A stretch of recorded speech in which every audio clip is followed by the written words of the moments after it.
আমরা ভাষা হারিয়ে ফেলেছি। আমরা গত কয়েকদিনে যা দেখেছি এটা কোনো মানুষ দেখতে পারে না, মানুষ সহ্য করতে পারে না। আমার ভাই আবু সাইদ হাতে তার সামান্য একটি লাঠি ছিল, কোনো বন্দুক ছিল না, বুক পেতে দিয়েছে। এই বুকের উপরে গুলি চালিয়েছে, সে নরে পশু ছাড়া কিছু হতে পারে না। যারা নির্দেশ দিয়েছে গুলি চালানোর জন্য তারাও নরপশু ছাড়া কিছু হতে পারে না।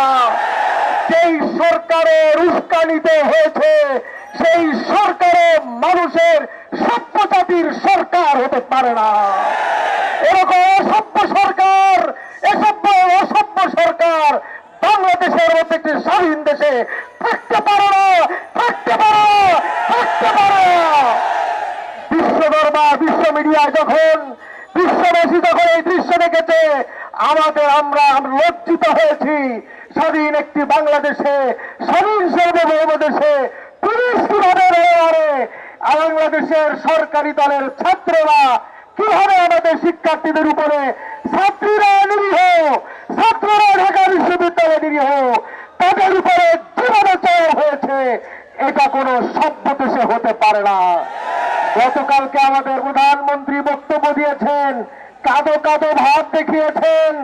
আমরা আপনার নাটক ইতিপূর্বে বহু দেখেছি, আপনি বহু নাটক দেখিয়েছেন, হাতে তসবি নিয়ে বহু ক্রন্দন আপনার দেখেছি। দেশবাসী জানে আপনি একজন ডাইনি ছাড়া আর কিছু না।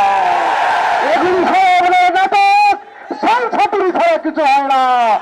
আপনি ছাত্রদের ন্যায্য দাবি আধা ঘন্টায় নিষ্পত্তি করতে পারতেন। আপনার সংবাদ সম্মেলনের পরেই এই উস্কানি আপনি দিয়েছেন, সারা দেশে এতগুলি হত্যাকাণ্ড হয়ে গেল।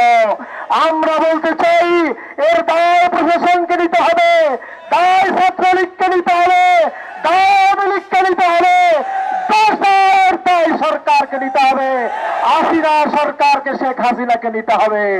এর বিচার আপনি মনে করবেন না সহজে হবে, বিচার হবে ইনশাআল্লাহ। বাংলার জমিনে বিচার হবে। বিশাল চরমনায় মাঠে নেমেছেন, বিচার আমরা করেই ছাড়বো ইনশাআল্লাহ। জনগণের আদালতে আপনার বিচার হবে ইনশাআল্লাহ।